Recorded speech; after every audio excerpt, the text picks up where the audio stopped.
karo Mbah Yai Takim telepon. Wayang kok telepon. Lah zaman saiki lho, Nduk. Telepon Pak MC. Pak MC kok sinten? Pak Katam. Nah niku. Langsung meluncur badhe magrib. Pripun Mbah kados ngenten iki kahanane. Nggih monggo-monggo. Katepaan benjing niku kula kempal kalih kanca-kanca pengrawit, Pak. Lah, lak ya pas neh to, Nduk. Heeh. Mutara ya wis ginaris kan, Nduk. Kridane manungsa tan bisa bedah kodrating Gusti. Nah, Mas umpama aku endo ku ya tetep dadi kok, Nduk. Ngono, Mak.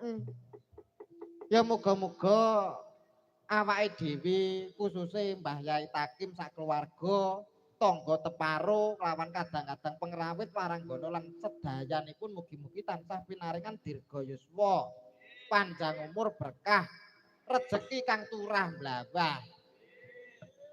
Amin ya rabbal alamin, Mak.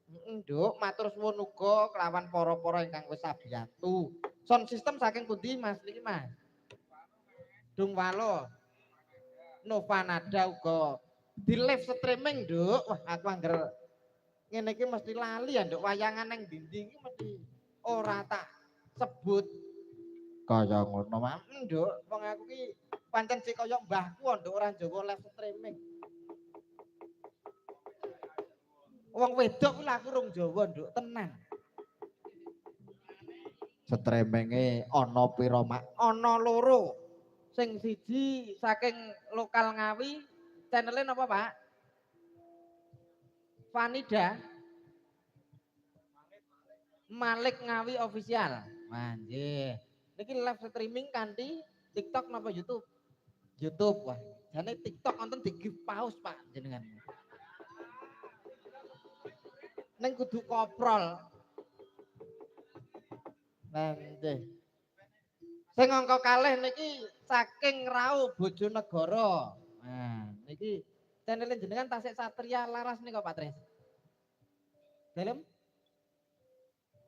Lumintu channel, Nduk. Lumintu channel ki jan derekne awake dhewe teko ngendi-ngendi.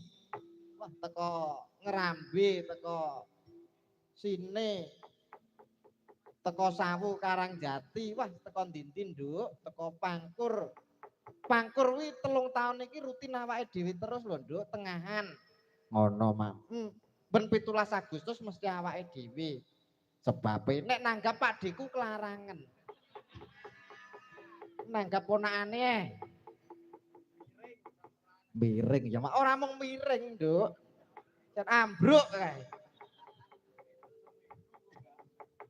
Ngono ya, Mak. Bakune ngebaki rasa syukur, Nduk. Nyatane wong sing syukur marang Gusti Kang Maha Agung kuwi ditambahi kanikmatane. Sapa wong sing kufur mongko adabe pangeran kuwi perih banget lah ya ngono to, Nduk, lah mung ngaji kae. Heeh, Mak.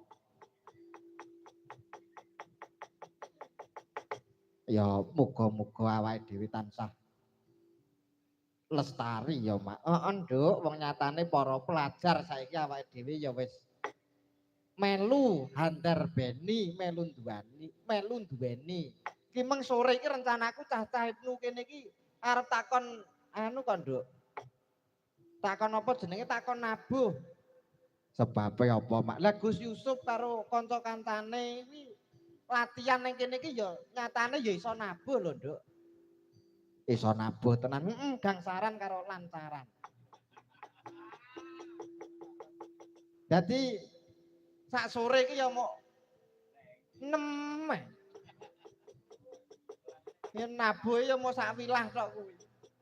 Ngono wis senenge biyo. Iya, Mak.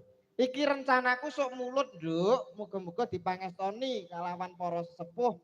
Awake dhewe saka pelajaran Cabang Ngawi bakal ngenekne roadshow Maulid. Mulutan, Mak. Mengko saben MBC, saben kecamatan wayangan, Nduk. Ngono, Mak, ragate konti. Alah ya kok digolekno nih. Kula